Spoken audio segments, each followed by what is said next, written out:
नमस्कार दोस्तों। आज हम एक सिगमंड फ्राइड के एक थ्योरी के बारे में डिस्कस करेंगे। प्यारे दोस्तों, सिगमंड फ्राइड ने काफ़ी सारे सिद्धांत दिए थे जो शिक्षा के क्षेत्र में बहुत अग्रणी सिद्धांत हैं और उनका विश्लेषणवादी सिद्धांत काफ़ी पॉपुलर हुआ, इड ईगो सुपर ईगो वाला। और दोस्तों, एक सिद्धांत उनका है मनोलैंगिक सिद्धांत। मनोलैंगिक सिद्धांत के बारे में आज हम डिस्कस करेंगे। दोस्तों, मनोलैंगिक सिद्धांत में से किस तरह के सवाल एग्जाम्स में आएंगे और किस तरह से हमें उनको सॉल्व करना चाहिए और किस तरह से हम उनको सीख सकते हैं, आइए इसके बारे में चर्चा करते हैं। प्यारे दोस्तों, सिगमंड फ्राइड ने जो मनोलैंगिक सिद्धांत दिया, एक तो सिगमंड फ्राइड ऑस्ट्रिया के एक बहुत अच्छे फेमस साइकोलॉजिस्ट थे और ये वियना के रहने वाले थे। ऑस्ट्रिया वियना के रहने वाले थे, ठीक है ना। वियना ऑस्ट्रिया के रहने वाले थे। इनका जन्म दोस्तों 6 मई 1856 ईस्वी को हुआ था और इनकी मृत्यु दोस्तों 23 सितंबर 1939 ईस्वी को हुई थी। दोस्तों, सिगमंड फ्राइड के अगर हम कार्य क्षेत्र की बात करें तो सिगमंड फ्राइड का कार्य क्षेत्र न्यूरोलॉजी का था। एक बहुत अच्छे फेमस न्यूरोलॉजिस्ट थे ये, और इन्होंने साइकोथेरेपी के फील्ड में भी बहुत अमूल्य योगदान दिया। एक बहुत अच्छे साइकोथेरेपिस्ट थे और साइको एनालिसिस के फील्ड में दोस्तों इन्होंने बहुत अभूतपूर्व योगदान दिया। तो साइको एनालिसिस के फील्ड में भी इनका योगदान रहा। तो सिगमंड फ्राइड के अगर कार्य क्षेत्र की बात करें तो न्यूरोलॉजी, साइकोथेरेपी और साइको एनालिसिस के फील्ड में सिगमंड फ्राइड का काफी योगदान रहा। प्यारे दोस्तों, ये मनोलैंगिक सिद्धांत आखिर है क्या? प्यारे दोस्तों, भगवान ने, ईश्वर ने हम सब के अंदर एक कामुकता की प्रवृत्ति दी है, एक कामुकता की संवेग दिया है। और जो कामुकता का संवेग है ना दोस्तों, ये आखिर है क्या, इसको थोड़ा समझने की कोशिश करते हैं। प्यारे दोस्तों, जिस काम को करने में हमें आनंद की अनुभूति हो, जिस काम को करने में हमें संतुष्टि की अनुभूति हो, उस काम में हमारी कामुकता वहां होती है, ठीक है। तो कामुकता का बड़ा रोल होता है हमारे जिंदगी में दोस्तों। और इस कामुकता या काम प्रवृत्ति की इच्छा को ही लिबिडो के नाम से भी जाना जाता है। प्यारे दोस्तों, सिगमंड फ्राइड ने मनोलैंगिक सिद्धांत में बालक के मनोलैंगिक विकास की 5 अवस्थाएं बताई हैं। इसमें से दोस्तों पहली अवस्था है मुखी अवस्था, दूसरी है गुदी अवस्था, तीसरी है दोस्तों लैंगिक अवस्था, चौथी है अव्यक्त अवस्था और पांचवी है जननेंद्रिय अवस्था। प्यारे दोस्तों, इनके बारे में हम डिटेल से पढ़ने से पहले एक बार फिर हम कामुकता शब्द को देखते हैं। प्यारे दोस्तों, जिस काम को करने में व्यक्ति को आनंद की अनुभूति हो, जिस काम को करने में व्यक्ति को सेटिस्फेक्शन या संतुष्टि की अनुभूति हो, हम उस व्यक्ति की उस समय वहां उसकी कामुकता होती है। प्यारे दोस्तों, ईश्वर ने जब इंसान को बनाया तो ईश्वर ने उसकी आवश्यकताओं के हिसाब से कि कब इंसान को किन किन चीजों की आवश्यकता हो सकती है, उसके हिसाब से उनकी कामुकता के केंद्र को शिफ्ट किया है। और कामुकता के केंद्र को उन सब के हिसाब से शिफ्ट इसलिए किया है क्योंकि वो इंसान उस समय उस तरह के कार्य को करने में बहुत आनंदित अनुभूति करे, क्योंकि वो कार्य उस वक्त उस इंसान के लिए बहुत ज्यादा जरूरी होता है। प्यारे दोस्तों, जो सिगमंड फ्राइड ने जो ये अवस्थाएं बताई हैं, ये अवस्थाएं सिगमंड फ्राइड ने ये डेवलप किया कि हमारे अंदर ये जो 5 अवस्थाएं होती हैं, ये किस तरह से हमारे मनोलैंगिक विकास को प्रभावित करती हैं। तो सबसे पहले दोस्तों, हमारी कामुकता की अवस्था होती है मुखी अवस्था। मुखी अवस्था का जो एज होता है दोस्तों, वो जन्म से 1 वर्ष होता है। इस अवस्था में बालक की कामुकता का केंद्र मुख होता है।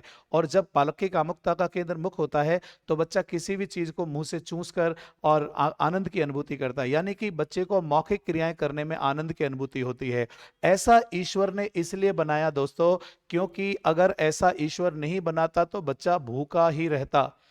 अब उसको क्या है, बच्चा छोटा है, उसको अभी खाने पीने का कुछ इतना एक्सपीरियंस नहीं है, तो बच्चा उसकी कामुकता का केंद्र मुख हो गया, मौखिक क्रियाएं करेगा तो उसको आनंद की अनुभूति होगी। वो आनंद की अनुभूति की वजह से मौखिक क्रियाएं करता है और इस आनंद के साथ ही उसको भोजन भी मिल जाता है, वो स्तनपान भी कर लेता है। इसलिए ईश्वर ने कामुकता का एक जन्म से लेकर 1 वर्ष तक कामुकता का केंद्र मुख रखा है, ठीक है ना। तो जन्म से लेकर 1 वर्ष तक कामुकता का केंद्र मुख होता है। फिर जैसे इंसान, बच्चा जो है वो 1 वर्ष से ऊपर बढ़ता है, दूसरे वर्ष में प्रवेश करता है, तो अब कामुकता का केंद्र गुदी अवस्था यानी कि मल त्याग, मलमूत्र त्याग करने में उसकी अनुभूति, आनंदित अनुभूति महसूस करता है।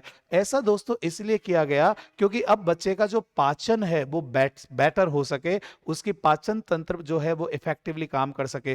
तो अब उसको मल त्याग करने में या मलमूत्र का त्याग करने की क्रियाओं में उसको आनंद की अनुभूति होती है 1 से 3 वर्ष की अवस्था में। और जैसे ही दोस्तों बच्चा 3 वर्ष से ऊपर यानी चौथे वर्ष में प्रवेश करता है तो उसकी कामुकता का केंद्र प्रभावित होकर, इफेक्टेड होकर लैंगिक अवस्था में आ जाता है। यानी अब उसकी कामुकता का केंद्र उसकी जननेंद्रियां हो गई। अब बालक अपनी जननेंद्रियों को स्पर्श करके आनंद की अनुभूति प्राप्त करता है। प्यारे दोस्तों, इस अवस्था में ऑडिपस और इलेक्ट्रा जैसे कॉम्प्लेक्स भी बच्चे में पाए जाते हैं और इसके कारण बच्चा अपनी मां और पिता यानी विषम लैंगिक के प्रति थोड़ा आकर्षण की भावना रखता है। प्यारे दोस्तों, लैंगिक अवस्था में जब बच्चे की कामुकता का केंद्र उसकी जननेंद्रियां होती हैं तो वो अपनी जननेंद्रियों को स्पर्श करके आनंद की अनुभूति करता है। लेकिन जैसे ही बच्चा 5वें वर्ष के बाद 6वें वर्ष में आता है तो उसकी कामुकता का केंद्र हो गया अव्यक्त अवस्था। मतलब यह हुआ कि अव्यक्त अवस्था में बच्चे की कामुकता के केंद्र को पहचान पाना बहुत मुश्किल होता है। इस अवस्था में बच्चे की कामुकता के केंद्र को नहीं पहचाना जा सकता, इसलिए इस अवस्था को अव्यक्त अवस्था के नाम से जाना जाता है। इस अवस्था में बच्चे के कामुकता के केंद्र को पहचाना नहीं जा सकता। इस अवस्था में बच्चे का कामुकता का केंद्र अव्यक्त होता है, उसको एक्सप्लेन नहीं किया जा सकता। इसलिए दोस्तों, इस अवस्था में बच्चे में नैतिकता थोड़ी ज्यादा होती है, सामाजिकता थोड़ी ज्यादा होती है और बच्चा एक नैतिक संस्कारित बालक की तरफ बनने की तरफ आगे अग्रसर होता है। तो ये अवस्था में बालक में जो है एक बहुत पॉजिटिविटी की इमोशंस डेवलप होते हैं। इसलिए इस अवस्था को उदात्तीकरण की अवस्था भी कहते हैं, क्योंकि यहां बच्चे में कामुकता का केंद्र कहीं ना कहीं था, लेकिन यहां कामुकता का केंद्र कहीं है नहीं, वो महसूस नहीं हो रहा है। इसलिए इस अवस्था को अव्यक्त अवस्था के नाम से भी जाना जाता है। फिर दोस्तों 12 वर्ष के बाद 13वें वर्ष से बालक की कामुकता का केंद्र विषम लैंगिक आकर्षण हो जाता है और बच्चा जिस तरह एक लड़का है तो वो लड़कियों की तरफ आकर्षित होगा और लड़कियां हैं तो वो लड़कों की तरफ आकर्षित होंगी। अर्थात जननेंद्रिय अवस्था में बालक की कामुकता का केंद्र विषम लैंगिक आकर्षण हो जाता है और वो विषम लैंगिक व्यक्तित्व की तरफ आकर्षित होकर और अपनी कामुकता की संतुष्टि प्राप्त करने की कोशिश करता है। प्यारे दोस्तों, आपको इसमें से सवाल किस तरह से आ सकते हैं? आपको एक तो ये सवाल आ सकता है कि मनोलैंगिक सिद्धांत किसने दिया? तो आंसर होगा सिगमंड फ्राइड ने दिया। मनोलैंगिक विकास के सिद्धांत में सिगमंड फ्राइड ने कितनी अवस्था बताई? तो आंसर होगा 5 अवस्था बताई। मनोलैंगिक जो सिगमंड फ्राइड का सिद्धांत था उनमें आवश्यक जो अवस्थाएं थी, क्या उनका क्रम निश्चित था? बिल्कुल। पहली अवस्था कौन सी थी? मुखी अवस्था। दूसरी कौन सी थी? गुदी अवस्था। तीसरी कौन सी थी? लैंगिक अवस्था। चौथी कौन सी थी? अव्यक्त अवस्था। और पांचवी दोस्तों जननेंद्रिय अवस्था। यानी कि इन अवस्थाओं का क्रम भी दोस्तों कैसा है? निश्चित है, फिक्स है। तो यह भी आपको ध्यान रखना है। आपको इस तरह का सवाल भी पूछा जाएगा कि गुदी अवस्था के बाद कौन सी आएगी या गुदी अवस्था के पहले कौन सी आएगी। आपको यह भी पूछा जा सकता है कि अव्यक्त अवस्था के बाद कौन सी आएगी या अव्यक्त अवस्था के पहले कौन सी आएगी। यह भी आपसे पूछा जा सकता है। एक यह भी पूछा जा सकता है कि मुख्य अवस्था की अवधि कितनी होती है, गुदी अवस्था की अवधि कितनी होती है, लैंगिक अवस्था की अवधि कितनी होती है, अव्यक्त अवस्था की अवधि कितनी होती है, जननेंद्रिय अवस्था की कितनी अवधि होती है। तो मुख्य अवस्था की अवधि जन्म से 1 वर्ष होती है, गुदी अवस्था की अवधि 1 से 3 वर्ष होती है, लैंगिक अवस्था की अवधि 3 से 5 वर्ष होती है, अव्यक्त अवस्था की अवधि 5 से 12 वर्ष होती है और जननेंद्रिय अवस्था की अवधि 12 से ऊपर होती है। प्यारे दोस्तों, गुदी मुखीय जो अवस्था होती है, इस अवस्था में बालक की कामुकता का केंद्र मुख होता है। वो मुख से क्रियाएं करके, दूध पीकर, मुख से जो है स्तनपान करके, अंगूठा चूसकर, है ना, वो आनंद की अनुभूति करता है।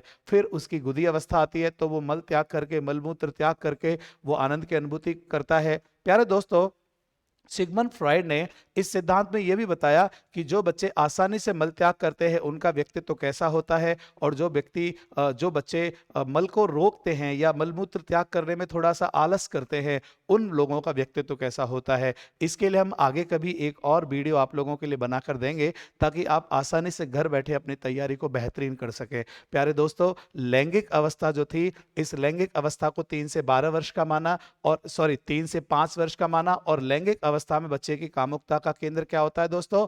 उसकी जननेंद्रियां होती हैं। बालक जननेंद्रियों को स्पर्श करके आनंद की अनुभूति करता है। और अव्यक्त अवस्था में बच्चे की कामुकता के केंद्र को पहचान पाना थोड़ा मुश्किल होता है और इस अवस्था में बच्चा जो है थोड़ी नैतिकता उसमें ज्यादा होती है, सामाजिकता थोड़ी ज्यादा होती है और कामुकता के केंद्र को पता नहीं रहता कि कहां पे उसकी कामुकता का। लेकिन जैसे ही जननेंद्रिय अवस्था आती है दोस्तों, कामुकता का केंद्र विषम लैंगिक आकर्षण हो जाता है और इसके बाद विषम लैंगिक व्यक्तित्व में उसका आकर्षण बहुत तीव्रता के साथ बढ़ता है। इसके साथ ही दोस्तों, जो लैंगिक अवस्था है इसमें बच्चे में 2 गुण पाए जाते हैं, उनके बारे में भी डिस्कस कर लेते हैं। एक होता है ऑडिपस कॉम्प्लेक्स और एक होता है इलेक्ट्रा कॉम्प्लेक्स। ठीक है ना? ये क्या होता है दोस्तों? ये बॉयज में पाया जाता है। ठीक है ना, ये लड़कों में पाया जाता है। और दोस्तों लड़के जो होते हैं, बॉयज जो होते हैं, ठीक है ना, ये जो कॉम्प्लेक्स है ये गर्ल्स में पाया जाता है। ठीक है, तो जो लड़के होते हैं उनका अपने पिता के प्रति हीन भावना होती है और मां के प्रति आकर्षण का भाव होता है। ठीक है ना, तो मातृत्व प्रेम जो बच्चों में पाया जाता है, लड़कों में स्पेशली, उसको हम ऑडिपस कॉम्प्लेक्स कहते हैं। और लड़कियों में मां के प्रति थोड़ी हीन भावना होती है और पिता के प्रति उनका प्रेम होता है। इसलिए लड़कियों में जो पितृ प्रेम पाया जाता है दोस्तों, उसको हम इलेक्ट्रा कॉम्प्लेक्स के नाम से जाना जाता है, जानते हैं। ठीक है ना, तो इलेक्ट्रा कॉम्प्लेक्स जो है ये लड़कियों में पाया जाता है, जिसमें लड़की अपने पिता की तरफ, ठीक है, ज्यादा प्रभावित रहती है, पिता के व्यक्तित्व की तरफ वो बहुत आकर्षित रहती हैं। ठीक है ना, पिता से उनके इमोशंस बहुत अच्छे मैच होते हैं। जबकि लड़कों में ऑडिपस कॉम्प्लेक्स पाया जाता है, जिसके परिणाम स्वरूप उनका अपनी मां के साथ बहुत इमोशनली अटैचमेंट होता है। ठीक है ना, तो ये चीज आज मैंने आप लोगों को इस छोटे से वीडियो के माध्यम से समझाई, आपको ये बात समझ में आई होगी। ठीक है ना, इस तरह के वीडियोस हम और लेकर आपके लिए आते रहेंगे। ठीक है, और आज के इस वीडियो में इतना ही, बाकी का आगे हम लोग डिस्कस करेंगे। थैंक यू, नमस्कार।